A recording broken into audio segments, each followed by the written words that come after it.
Good evening, campers, dreamers, and babysitters, and welcome to our review of Subspecies 5 Blood Rise. You have so much to learn.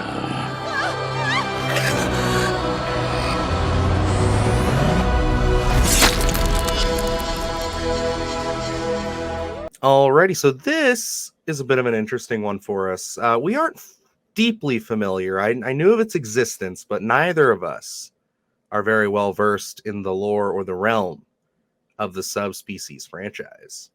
That is true. Full Moon Features is not something that I dive too deep into. I'm aware of Puppet Master. I watched a few of those ones, but it was always a case where it was like on TV. It was never, appointment watching where it's like, oh, Puppet Master is going to be on. So you kind of get a connotation of things, especially I think they have that gingerbread man guy, don't they? Or Yeah, I'm not Ginger sure. Dead Man. There we go. Mhm. Going into Subspecies here, and I know this is a early '90s property originally, and I wasn't really knowing what to expect. I know kind of people look at this a little bit tongue in cheek from what I've heard. I'm most referring to like Halloweenies and when they talk about Radu and everything. So I wasn't really knowing what to expect. I was kind of I don't know. My assessment was maybe it was just going to be kind of either gratuitous nudity or violence or anything like that. So that's what I was kind of expecting going into this. But at least this fifth installment, not really at all.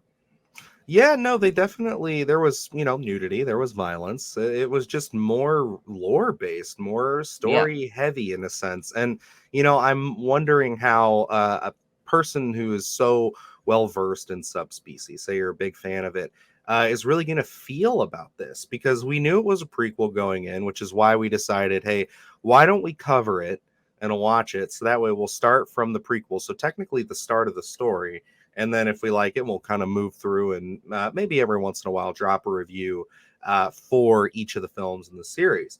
And I got to say, overall, I thought that this was pretty good for, being a full moon feature, kind of really low budget.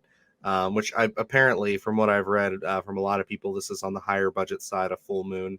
But it is one of those things where it's like they really focused on their story and I guess setting up this Radu character, who I went and looked is very prominent throughout the series. So I could see this, even though I'm not a huge fan because I'm just getting introduced, satisfying a lot of people who are.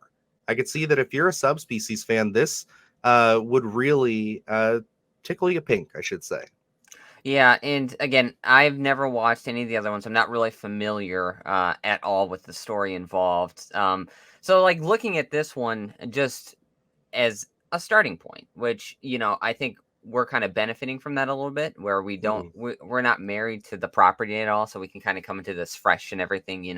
It's not like a Halloween or a Scream. This is something new to us, and so like looking at the story that's involved here, this being a prequel and being very character heavy into the lore. I'm sure there's a lot of connective tissue in here that flew over our heads, not really, knowing the story down the road.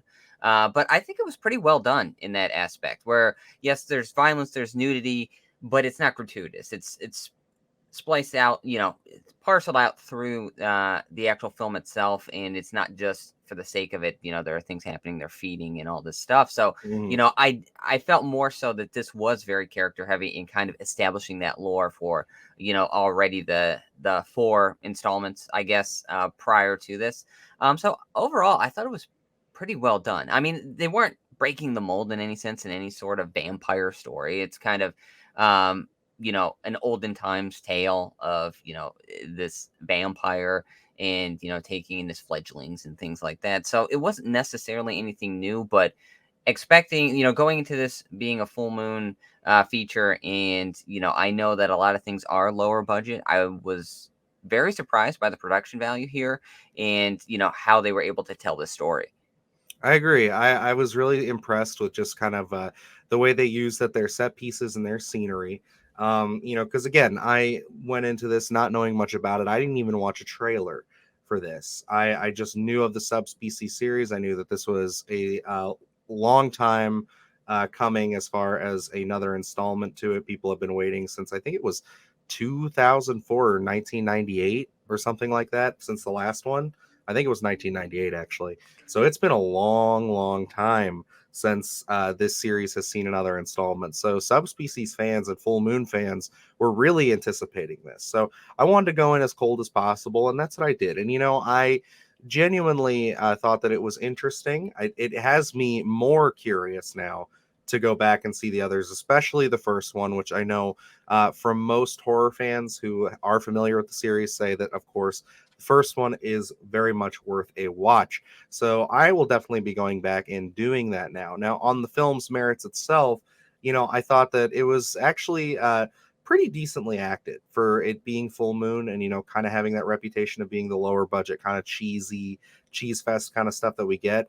I wasn't like blown away by any of the performances, but I thought for the most part, they really did convince me with it being set in kind of a medieval setting that, that's what we were in. And, this felt like, something that you would find in the early to mid 2000s or late 90s. And I think it fits in beautifully with the other films, just in tone and just the way it's shot. So I can't wait to watch those and see how it compares. But yeah, I mean, overall, I thought that this was just a fine entry. I thought that it was a fine story. It sets a lot of things up. Again, I think, like you said, Luke, there's a lot of stuff that probably flew over our heads, a few names that were probably dropped that mean something later on down the road. Especially with one character towards the end that gets mentioned that he's over in the New World. So I assume that has something to do with the other films. And yeah, I think that overall, I got to say that this wasn't bad. This was fun. This was cool. Is it the best entry point for a newcomer? As a newcomer, I got to say, I probably would have at least watched the first one, thinking back on it, going back. But, I would say that if you're curious and you see the hype online and you see it on Twitter, it might be worth a watch. It wasn't terrible, and it's very short. The runtime is only an hour and 20 minutes. Yeah. And, again, going into this, not knowing anything else about the actual franchise, I think this was a decent enough starting point. Like you, I think we probably would have benefited. I probably would have watched this one if I had time and then followed up with that very first installment just to see how, they intertwine and meld together. But, this one I think was a decent enough starting point. I think it's a great companion piece, probably for a lot of people who have been big fans of the Subspecies franchise. But again, we're coming to this cold. We don't have a dog in this fight. This is something where this one did intrigue me to go back and watch that first installment. So definitely here within probably the week, if I can find the time, I do want to sit down and watch it. I believe it's on Tubi right now. They're all on ScreamBox. They're on ScreamBox. Oh, Yep, perfect. they all followed this one. So So I do want to go back and check those ones out because I mean, why not? I think this one was pleasing enough to catch my intrigue and see what's in store for the rest of the volumes here. Plus, I'm gonna go in a little hesitant, knowing that those were throughout the '90s, and especially when we kind of get into 1991, probably to what New Nightmares and Scream and stuff like that. It's kind of a dicey world for the horror community. So I'm curious to see what kind of quality we're going to be getting with the rest of the Subspecies installments. But I'm curious to see if this is going to spark maybe Subspecies 6, and especially with these outlets like Screambox being able to don't have to go to the theater. We can do it streaming. So I'm curious to see what this one holds in store for the future of Subspecies. yeah, no, I would be interested. I'd be curious to see if they would go back and maybe do like a modern updated version of it where we see where those characters are left off. Again, we don't know where they land, but what goes on with them, or if they'll stick with the prequel route and keep going through. They kind of covered a lot of ground in this movie, which again, surprising and pretty commendable for it only being an hour and 20, but they went over many years.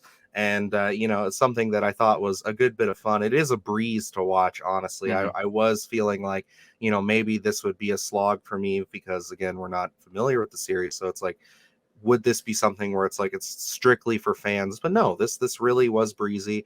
And again, it's not breaking the mold. It's not the most original vampire story there is, But I think in the grand scheme of things, it'll hopefully have more rewatch value for me going forward. You know, at the end of the day, I got to give props to the effects too. I thought that there were a lot of spots where the effects looked pretty good.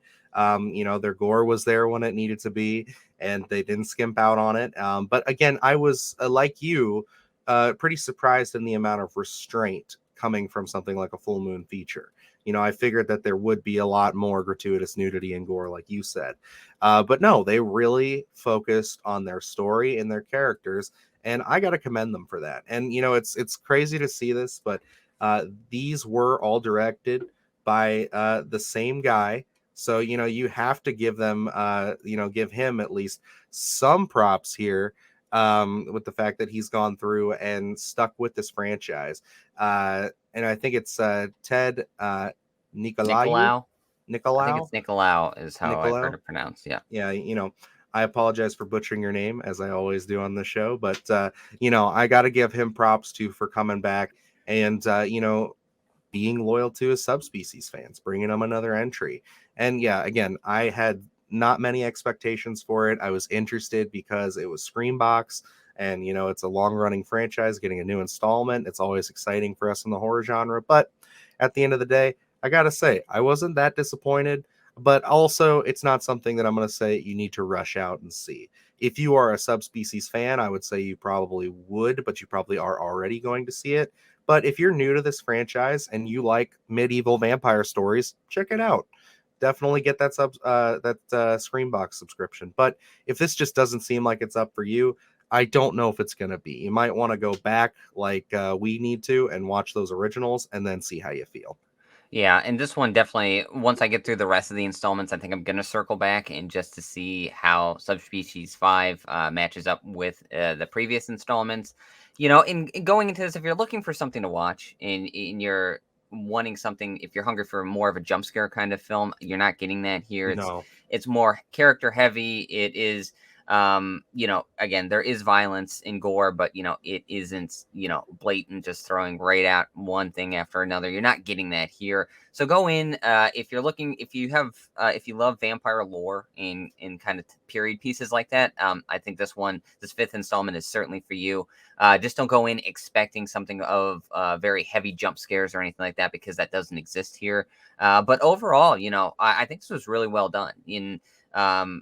I was expecting maybe a handful of eye rolls throughout this film, but that did not happen for me. So I think this one really well done. Obviously, you have to have a Screenbox subscription, so definitely get around to watching this one. 100%. But alrighty, guys, it's going to wrap us up for our little review here of Subspecies 5 Blood Rise. Let us know if this is one you've been anticipating for a while, if you're a big Subspecies fan. If not, then, you know, maybe go into it cold like we did and let us know what you thought there as well. As always, you know, we didn't get a screener for this one. There weren't any available, but, you know, definitely check out Screambox as of recording this and when this is being posted. Today is their 1 year anniversary. So congratulations on that, guys. We really Yay. appreciate all the stuff you guys have been doing for the horror community. And yeah, if you don't have a Screambox subscription, what are you doing? So there you go. Other than that, yeah, we got a lot of great stuff up on the channel. We just saw the Boogeyman this weekend. Lots of fun there. Really enjoyed that one, as well as checking out another Screambox original with, you know, Hollywood Dreams and Nightmares, the Robert Englund story. So check those videos out when you have the time. And yeah, other than that, I guess that wraps us up. So I am Dylan Newell. And I'm Luke Janesco. And remember, stay scared.